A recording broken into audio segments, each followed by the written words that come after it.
The Gospel of Judas by Glenn and Chase Kimball. Executive producer, John Fassett. Produced by Robert Karp. Narrated by Glenn Kimball and Matt Strangeways. The first question on the lips of everyone who has heard about the Gospel of Judas is the manuscript genuine? We have to answer that on three levels. First of all, the text is of ancient origin. The copy published by the National Geographic Society comes to us from around 200 or 300 years AD. It roughly comes to us from the same time period as the writing of the Nag Hammadi library text. If this were the only manuscript dealing with the life and times of Jesus from that era, we would be far more skeptical.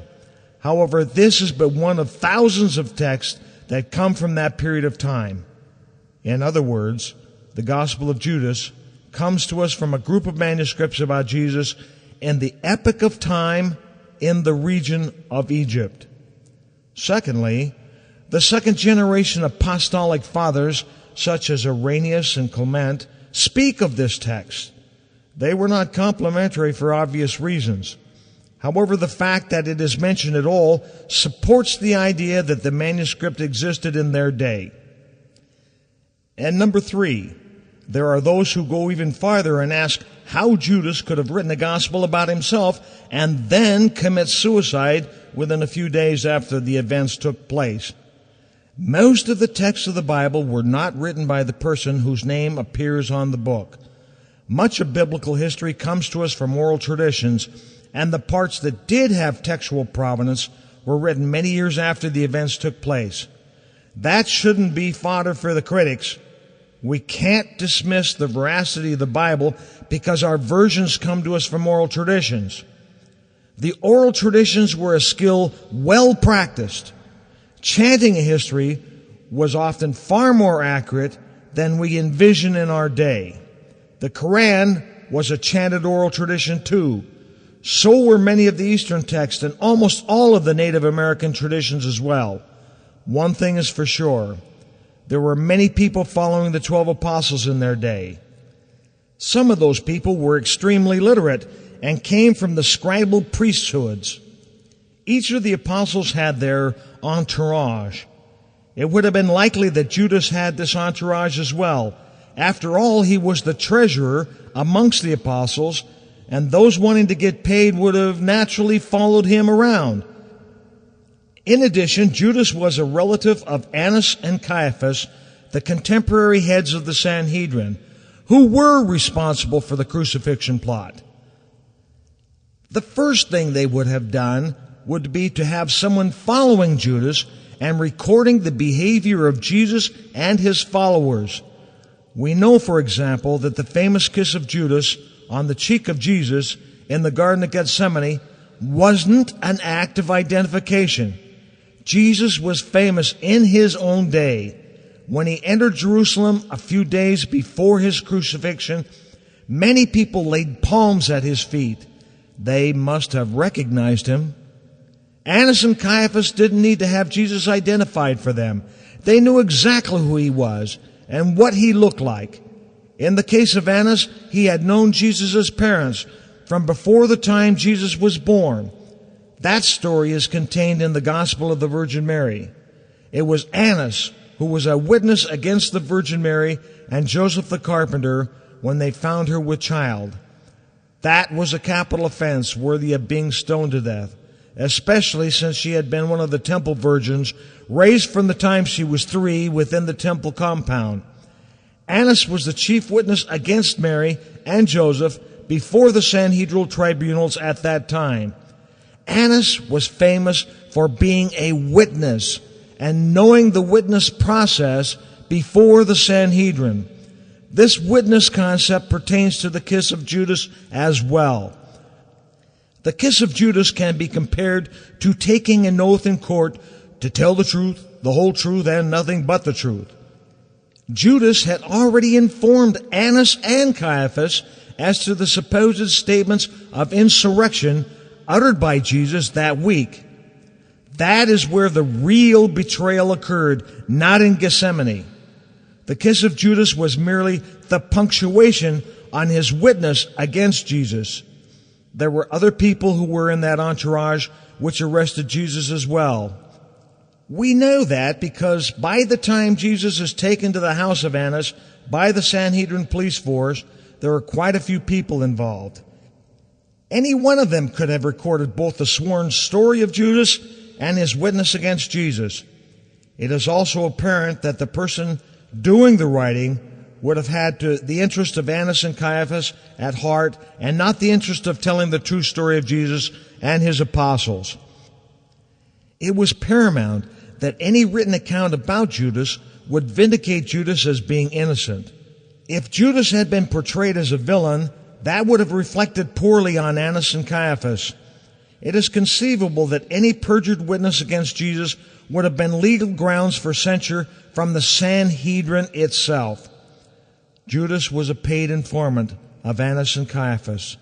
The 30 pieces of silver they gave him for his witness against Jesus was surely not the first money to change hands between them. Therefore, the text has a clear provenance and is most likely genuine. Anytime you have a genuine text, regardless of who wrote it or why, there is a great value which can be derived. However, to presume that the Gospel of Judas should be taken in preference to the rest of the New Testament and other writings surrounding the events of the Garden of Gethsemane is at best irresponsible. They are using the Gospel of Judas as a thinly disguised excuse to discredit Jesus and Christianity. That isn't science. That isn't professional. It may even be blasphemy. However, laying all of that aside, we can glean many great things from the text. It is a window into the life of Jesus and his teachings that is illuminating.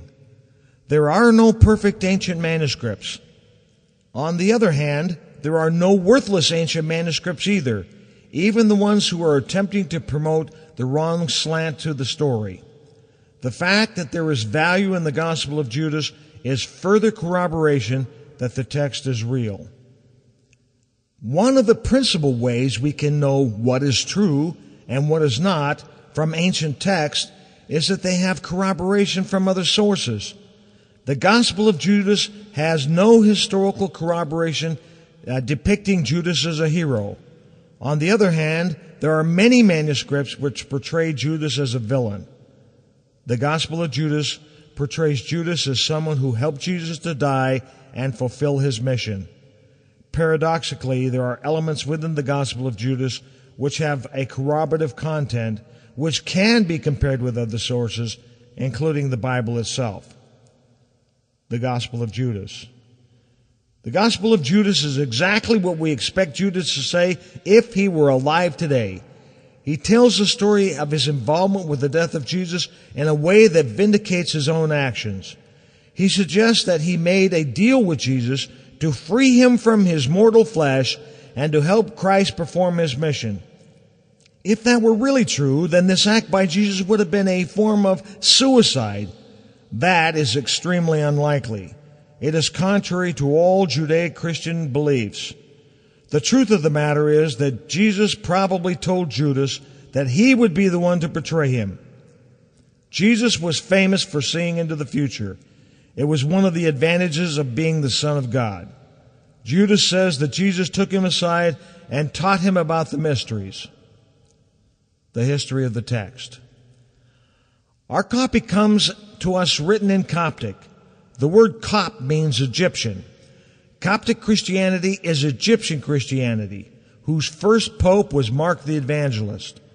The fact that it was written in Coptic should tell us something about the text itself. Greek and Coptic are written with the same essential lettering. They are like languages from the same generic root. The text doesn't come to us written in Hebrew or Aramaic, which were the spoken languages of Jesus and his apostles. Whoever preserved the text did so from their position within Egypt. That makes sense in that by 60 A.D., all the Jews were outlawed in Jerusalem. You can tell who is the source of the manuscript by the language in which it was written and the place where it was found.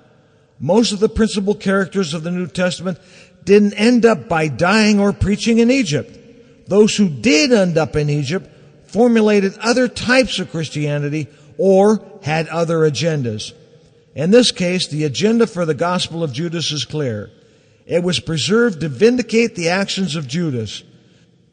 The only ones who would have done that would have been the group with a need to be seen as separate from Christianity.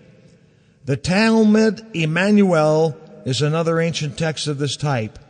It too was supposedly written by Judas, and not so coincidentally was produced by historians in Switzerland as well. It is reportedly part of the Q original text before the creation of the New Testament as we know it. Most scholars would suggest that it is a hoax because there are no original copies of the text, as there are with the Gospel of Judas.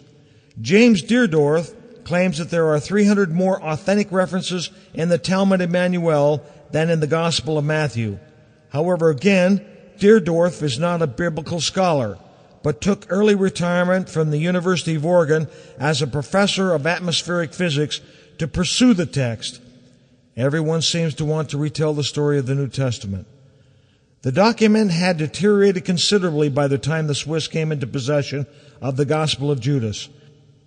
The calligraphy was such that it almost inevitably was judged at first sight by the experts to be a genuine document. At National Geographic, as soon as they got their hands on it, they set up a filming date near Geneva, Switzerland. They filmed the document. Carbon-14 dating estimated the document as coming to us from about the average year 280 AD, give or take 60 years on either side. Suddenly there was a leap in presumption suggesting that this find might change Christianity as we know it. The chasm between having a fascinating ancient text and a text that would replace all other accepted documents is unprofessional. The Gospel of Judas was found in a cave in the area north and east of El Minya, Egypt. The story of how this gospel was found is found in a book written by Herb Crosney called The Lost Gospel. The leather-bound papyrus codex was circulated amongst antiquities traders. In the process of trying to sell it, it was moved from Egypt to Europe and then to the United States. The codex languished in a safe deposit box on Long Island, New York for 16 years before being bought in 2000 by Zurich-based antiquities dealer Frieda Nussberger Chacos. When attempts to resell the manuscript fell through, Chacos was alarmed by the codex's rapidly deteriorating state. She transferred it to the Maecenas Foundation of Art in Basel, Switzerland in February of 2001. Rudolf Kasser, one of the world's leading Coptic scholars, was recruited to reconstruct the manuscript and to transcribe and translate the text. The 66-page manuscript contains not only the Gospel of Judas, but also the text titled James, also known as the First Apocalypse of James, a letter of Peter to Philip, and a fragment of the fourth text scholars are now calling the Book of Allogenes. At this point, the National Geographic Society entered the scene. It appears as a subject on their television network and on the cover of the National Geographic magazines. Pages of the Codex have been on display at the National Geographic Society and will eventually be moved permanently to the Coptic Museum in Cairo, Egypt. This is logical because the National Geographic controls other religious historical sites in Egypt. Here comes the National Geographic Society. When Herbal Crosney, associated with the National Geographic team, was asked, "What does it say about Judas Iscariot?" he said, "Judas is actually in a total revised relationship to Jesus. He is Jesus' favorite disciple. He is the person who enables Jesus to reach the heavens, and he himself is a star in the sky, according to the words of Jesus." Crosney pulls no punches that he's not a believer or an expert in ancient Judeo-Christian history. Crosney uses the term resurrection as if it were a netherland of sorts. Crosney says Judas is a different kind of character. He's the person who is asked to make the ultimate sacrifice, and that sacrifice is to sacrifice the life of Jesus in order that Jesus may attain eternity and immortality. And Judas is the one who enables all of us to help find the inner spark within ourselves. Still quoting Krasny, he says, "I think that the Gospel of Judas Iscariot is actually a very reverent document coming from approximately the 2nd century, well after the 4 Gospels accepted as the canonical Gospels were actually written." He says, Judas is actually Jesus' best friend. Judas is one who enables Jesus to fulfill his mission, to die, and to release that inner spark within himself and within all of us that is divine. He says, here it is quite explicit. Jesus is asking Judas to make the ultimate sacrifice, to sacrifice himself, and to enable Jesus to fulfill his mission on earth. Krasny is right in the fact that Judas was a lifelong friend of Jesus, but was also the one who bullied Jesus in their youth and didn't get along with the other children. However, that shouldn't imply that Judas was the favorite of Jesus. The character of Judas made him famous in his own mind. Krasny then says, there's going to be an exposition that National Geographic is mounting, which will also feature aspects of 2nd and 3rd century history, and the whole history of how Christianity split from Judaism and evolved into a separate and distinct religion. Of course, that is another presumption on Krasny's part. Judaism is not the parent of Christianity, though the dogma of Judaism comes from the same original source as that of Christianity. There are those who suggest that Christianity is a break-off from the core Jewish religion. However, it isn't Christianity which was the break-off faith. Virgin birth and crucifixion are not parts of Judaism, though resurrection is. The oldest of the New Testament dogmas include the subject of virgin birth and crucifixion. The fact that Judaism lacks many of the specific dogmas that are recorded in their own texts suggests that it was they who diverged in the yellow wood, and it has been made all the difference since that time. The fact that Judaism claims Jesus as their principal prophet and yet denies that he was crucified, resurrection, and born of virgin birth is bizarre, to say the least. All of those concepts are recorded in their ancient canon, though their canon is smaller than the Christian canon. It would appear from a neutral perspective that Judaism took a right turn at the time of Jesus, attempting to capitalize on Jesus' celebrity, but not admitting to the parts of the story that didn't leave them in control of the faith or the country. The Jews were exiled between the crucifixion and 60 AD when they were outlawed in Judea by Romans. They generally fled away from Rome towards Egypt. The Christians didn't run from the Romans at all, but proselyted Rome and performed most of their missions to Roman-held territory. If there is a division between Jews and Christians at this point, we can clearly establish who were the ones defending the core faith with their lives and those who were running in the other direction, needing apologies to vindicate their actions. There was a clear division, 'tis true. However, claiming antiquity and really being the surviving heir to antiquity are two different things entirely. The events of the Maccabees a couple of hundred years before Jesus are not evidence that the Jews were the rightful heir to the faith.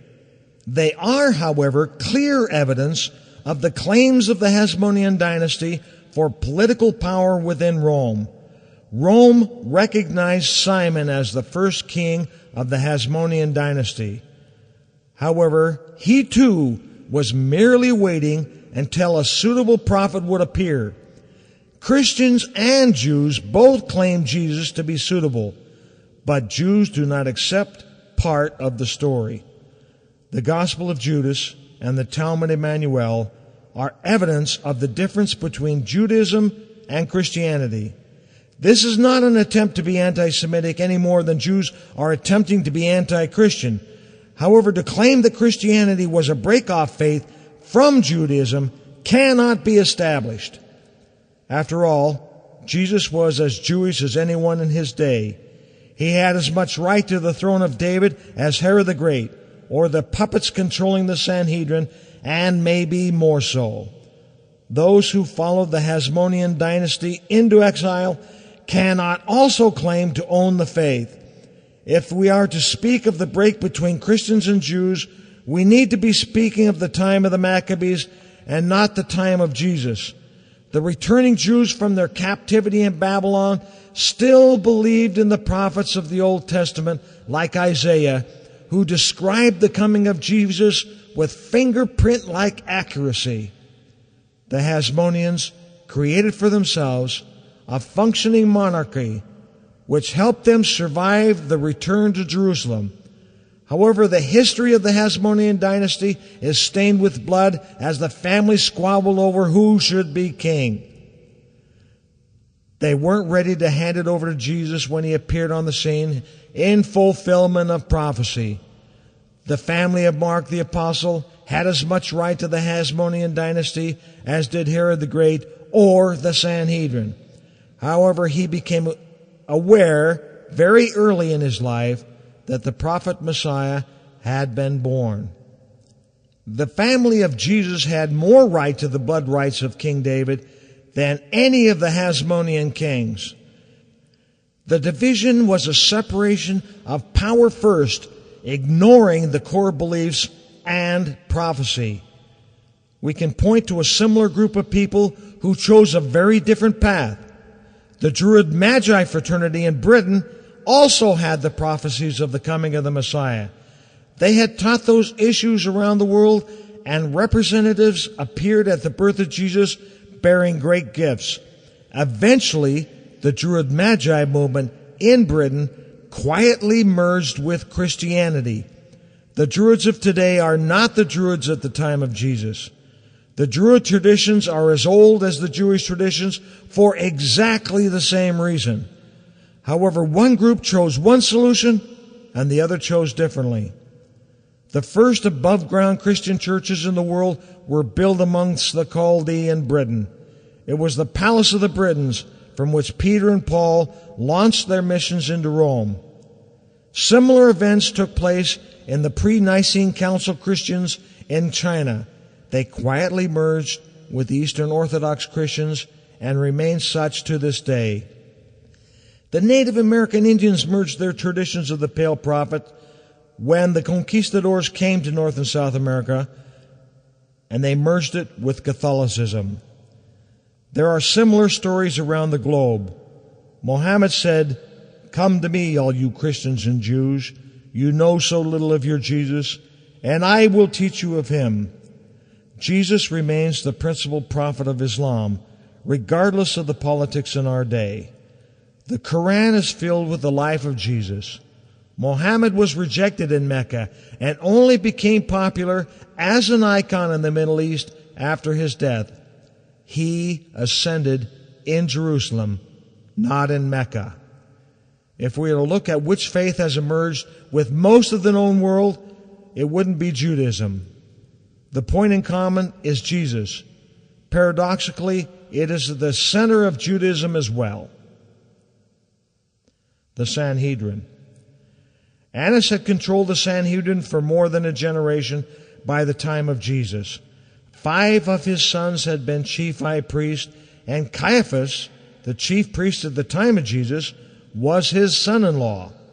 This was a money-making venture for these men who owned the Bazaar of Annas outside the temple walls itself. They were the money changers who pocketed a piece of all the tithing paid to the temple, taking a tick from the exchange of currency. Jesus turned over the tables in their bazaar twice for a good reason. Jesus had every right to defend the temple of his Father in heaven and his bloodline on earth. Annas needed Jesus to disappear and used Judas to help him do it. Jesus was the right descendant from the right family, but came from the proverbial wrong side of the tracks. There had been a civil war 200 years prior to the time of Jesus between the 10 tribes in the north and 2 tribes in Jerusalem. the traditional home of Judah and Benjamin. The squabble was over one of the princesses of the north tribes who had violated one of the princes of Judah. The conflict between north and south in Judea was not unlike our civil war and contentions between the north and south long after hostilities had subsided. Jesus lived in the homeland of the enemy, and when he came to Jerusalem, he was both heralded as the Messiah prophet and as a kid from the bad neighborhood, owning right to the gospel of Judas. When my associates and I visited Egypt, we took the time to try and film the places where the child Jesus and his parents had stayed when Jesus was a child. We were armed with studio cameras and high-definition capability. The first thing we noted was that all the sites were protected from photography. When we asked why we could not take pictures, we were informed that the National Geographic had purchased all the rights to film images from these sites. We were stunned. Amazingly, the people who purchased the rights to the Gospel of Judas were these very same people. Of course, the National Geographic has every right to follow a good business model to ensure a return on their investment in the Coptic churches of Egypt. However, I wonder how much of the history of Jesus is missing because of private financial concerns. The name Judas Iscariot. Judas is the Greek form of the common name Judah or Yehuda, Hebrew for praised. In English translations of the Bible, it is also found as the name Jude. Persia conquered Babylon in 539 BC and granted the Judeans the right to return to rebuild their temple, the Second Temple. For this reason, Isaiah 44, verses 25 through 45, proclaims Cyrus to be anointed. Hence, to make a long story short, Judah, Judean, and Jew are almost synonymous. Technically, for the context of the New Testament, Judean is correct because Augustus Caesar created the Iudaea province. No territory called Iscariot has ever existed. Judas's birthplace is sometimes mentioned as Kerioth. It appears in the dialogue of a long list of cities in the time of Joshua. That's Joshua 15, verse 25. Kerioth is not mentioned in any other text of the centuries before or after Judas Iscariot. There are two main theories on the meaning of this name, each of which satisfied certain expectations in order to be credible. Raymond E. Brown from Harvard explains, the first one, and the one accepted by the majority and credited to Jerome, derives Iscariot from the Hebrew Orioth, or a man from Kerioth, the Judean town, or more probably a collection of small towns of Kerioth. It is not related to any person or event in the New Testament, nor mentioned in any document of the period, but referred to in the book of Jeremiah. In a similar vein, may simply be the plural of a small city, in which case we have something like from the suburbs. Judas Iscariot may mean nothing more than a Jew from the suburbs. The second main etymology of the name Iscariot is considered to be the transformation of the Latin Sicarius, or dagger man. The Sicarii were assassins among the Jewish rebels, intent on driving the Romans out of Judea. It is possible, then, that this Latin name might have been transformed by Aramaic into a form more closely resembling Iscariot. But many historians maintain the Sicarii only arose in the 40 to 50 AD range in the first century, so Judas could not have been a member. If Iscariot means Sicarius, then Judas Iscariot would mean Judean assassin. Lastly, Brown suggests that Iscariot could also be derived from the Aramaic Sicaria, indicating a person who is a fraud or the false one. Debate of the content. Jesus was famous for his personal involvement with the 12 apostles. Judas suggests that because of his personal involvement with Jesus, that he was special above the rest. I am sure that Judas felt special, as did the rest of the 12 individually. However, Jesus never mentions Judas as being special in any other place. Elaine Pagels, a professor of religion at Princeton University, said, "The people who loved, circulate, and wrote about these Gospels did not think they were heretics." The text begins, the secret account of the revelation that Jesus spoke in conversation with Judas Iscariot. In a key passage, Jesus tells Judas, "You will exceed all of them, for you will sacrifice the man that clothes me. Step away from the others, and I shall tell you the mysteries of the kingdom. Look, you have been told everything. Lift up your eyes and look at the cloud and the light within it, and the stars surrounding it. The star that leads the way is your star." It is amazing that Jesus points to a star in the night sky as being that of Judas. Jesus is often called the Son, S-U-N, of God, and 1 Corinthians speaks of the three heavens as being likened to the sun, moon, and the stars, the lowest being the stars. The text ends with Judas turning Jesus over to the high priests and does not include any mention of the crucifixion or resurrection. Of course, to vindicate a crucifixion was not the agenda of those who preserved this text. Resurrection, though a prominent tenet of Jewish dogma, isn't mentioned either, because if Jesus was resurrected, then there would be no basis for the continuance of Judaism as we know it. They too would have quietly merged with Christianity. Judas asks about the fruit of this generation. Jesus' answer reflects classic Jewish dogma. The souls of every human generation will die. When these people, however, have completed the time of the kingdom and the Spirit leaves them, their bodies will die, but their souls will be alive, and they will be taken up. That is the most common belief in Judaism, though resurrection is considered by most Orthodox Jews as one of the prime tenets of the faith. Judas then inquires, "What good is it that I have received it? For you have set me apart for that generation." Jesus explains, "You will become the 13th, and you will be cursed by the other generations, and you will come to rule over them." The question is, who is the antecedent for the pronoun them? The scholars of the Gospel of Judas suggest that Jesus was telling Judas that he would be the head of the apostles. However, the term that generation suggests a different possible interpretation. Perhaps the them referred to in this conversation were the members of the Sanhedrin for whom Judas was employed. That makes more sense. Judas would, by that definition, have reversed the role of paid informant to being the ruler of those who caused the death of Jesus. That interpretation makes even more sense when Jesus says, "In the last days they will curse your ascent to the holy generation." In other words, his role as betrayer will appear to leave him cursed, but at the end of days he will enjoy a more exalted position than his employers among his employers.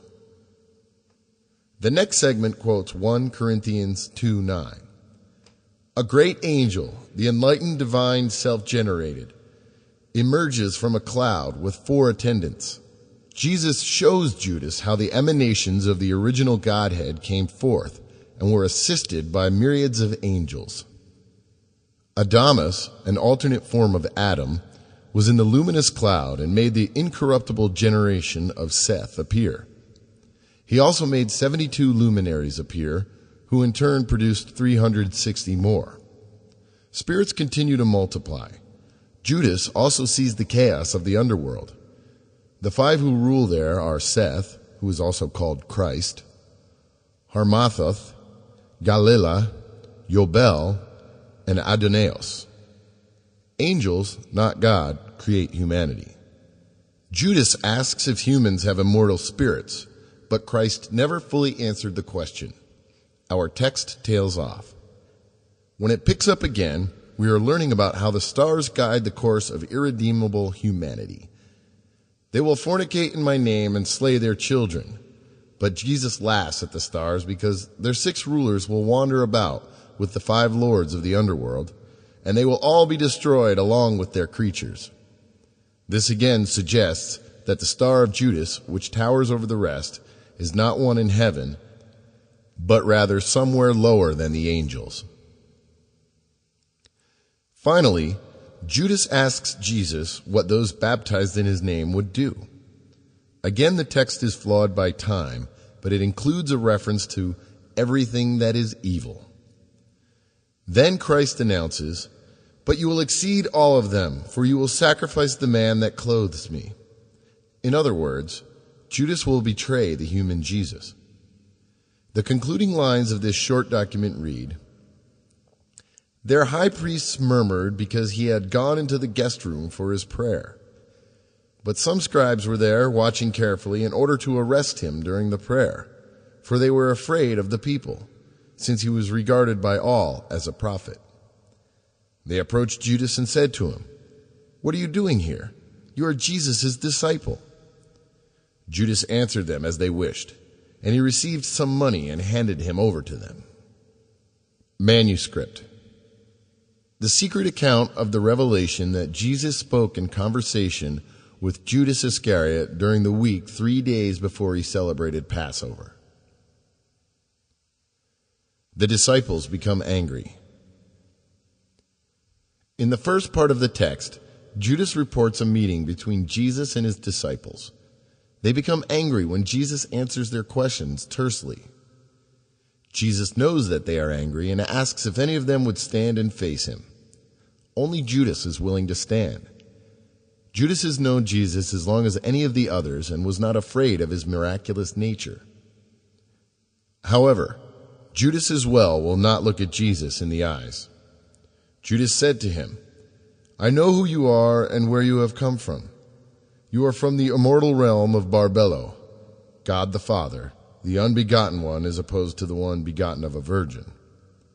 And I am not worthy to utter the name of the one who has sent you." This clearly suggests that Judas understood the nature of Jesus. Jesus speaks to Judas privately. Jesus asked Judas to step away with him for a private discussion. This may have been because Judas was the only one to stand up. Jesus said to him, "Step away from the others, and I shall tell you the mysteries of the kingdom. It is possible for you to reach it, but you will grieve a great deal, for someone else will replace you in order." Of the 12. After Judas commits suicide, he is replaced by Matthias by the vote of the remaining 11. The other candidate on that ballot was the youngest brother of Jesus by the name Joseph, or Joseph the Just. Scene 2. Jesus appears to the disciples again. The next morning, after this happened, Jesus appeared to his disciples again. They said to him, "Master, where did you go, and what did you do when you left us?" Jesus said to them, "I went to another great and holy generation." His disciples said to him, "Lord, what is the great generation that is superior to us and holier than us, that is not now in these realms?" When Jesus heard this, he laughed and said to them, "Why are you thinking in your hearts about the strong and holy generation? Truly I say to you, no one born of this eon will see that generation, and no host of angels of the stars will rule over that generation, and no person of mortal birth can associate with it."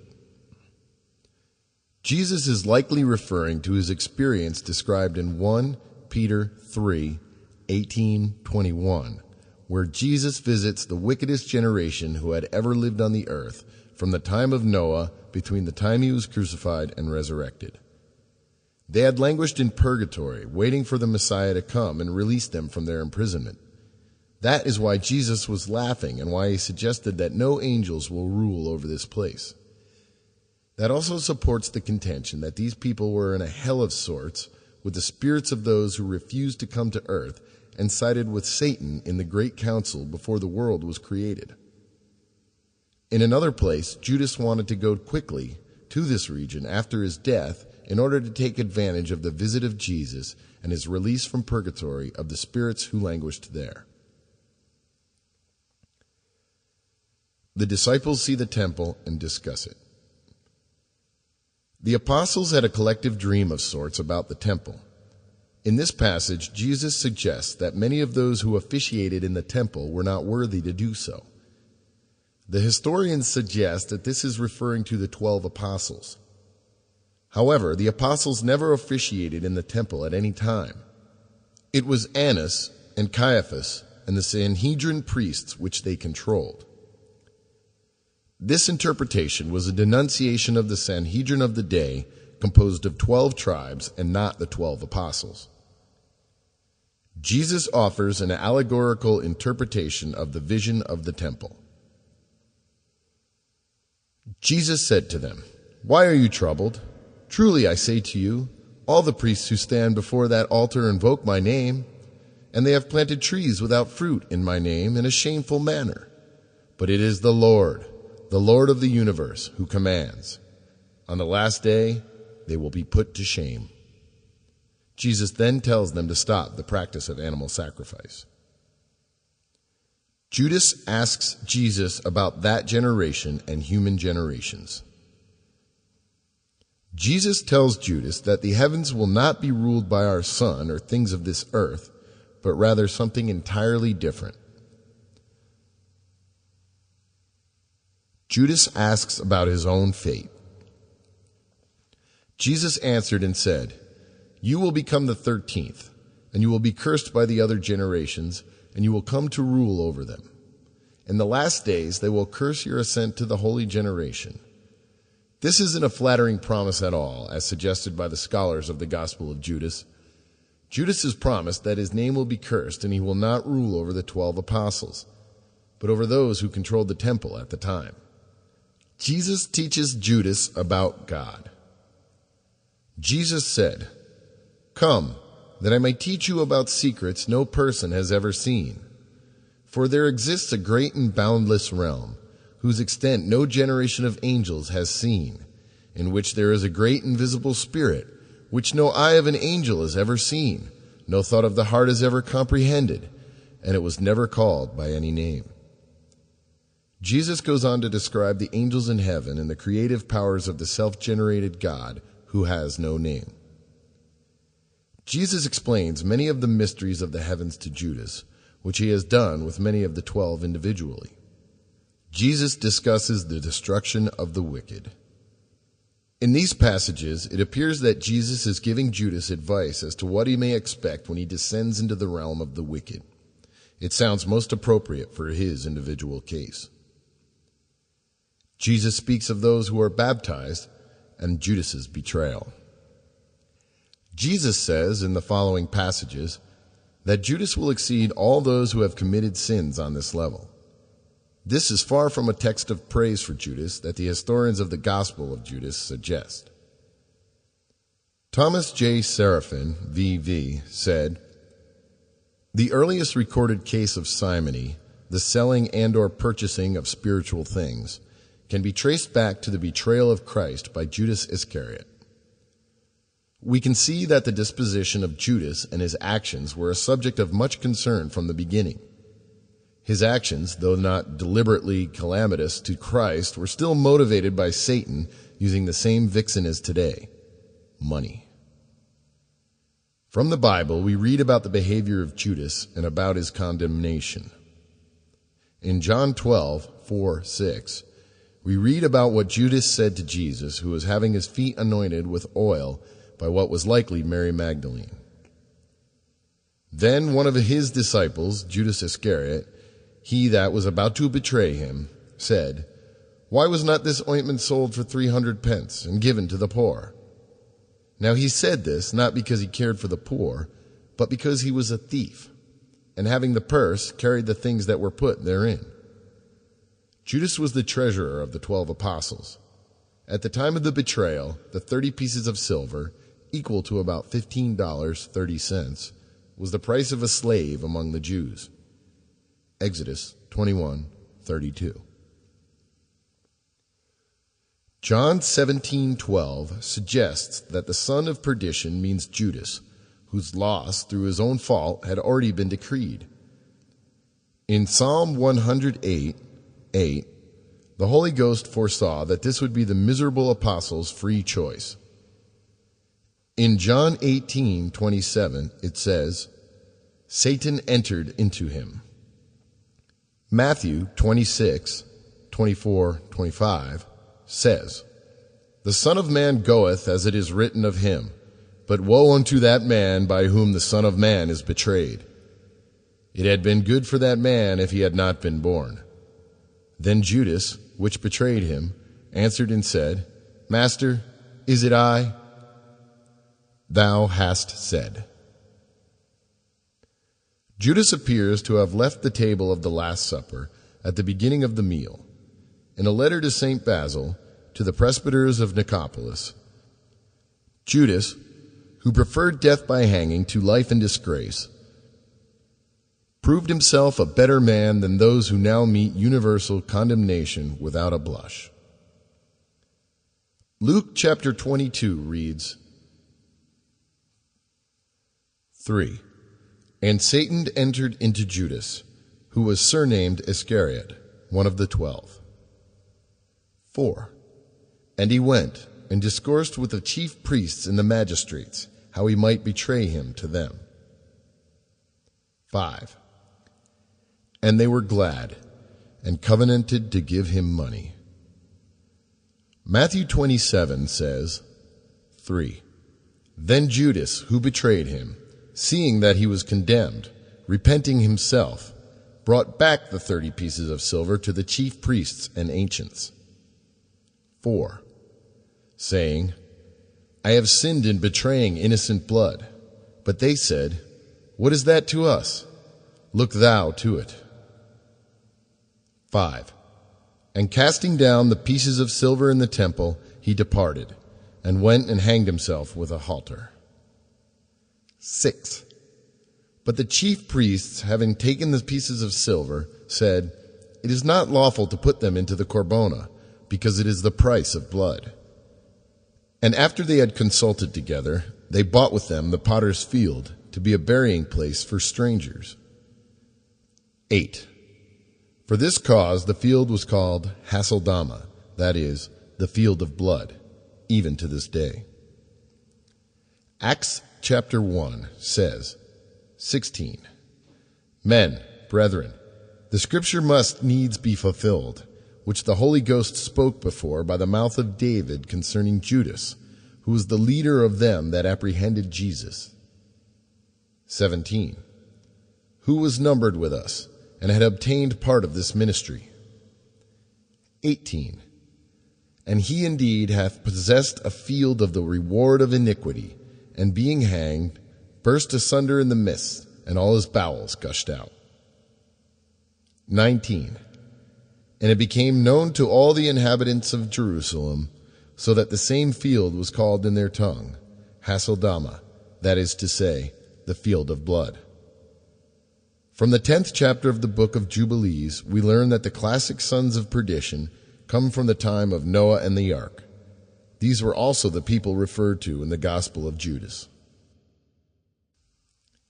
Conclusion: Judas betrays Jesus. In the final verses, Judas betrays Jesus. It is an insightful account, but far from flattering to Judas. Judas is handed some money which doesn't benefit him. The legends of 30 pieces of silver stem from the time of Socrates. Socrates was induced to ingest hemlock as his punishment for insurrection. When Socrates asked if there might be something else he could do to atone, the rulers asked Socrates for suggestions. Socrates offers 30 pieces of money. That wasn't nearly enough, and Socrates died. The money offered to Judas wasn't nearly enough either, and was ultimately thrown at the feet of Annas and Caiaphas within the temple. Nobody picked it up, feeling that it was blood money and cursed. However, Annas and Caiaphas were educated men with liaisons to Egypt, and may very well have known about the 30 coins Socrates offered to atone for his supposed insurrection. They must have known that the price they offered Judas wasn't enough either. In Leonardo da Vinci's The Last Supper, an overturned salt shaker lies in front of Judas, a reference to the superstition that spilling salt is a bad luck. Credit must be given to the National Geographic for publishing the Gospel of Judas. A copy of the text and the story of their find and their involvement can be obtained at www.ancientmanuscripts.com. Thank you for being with us.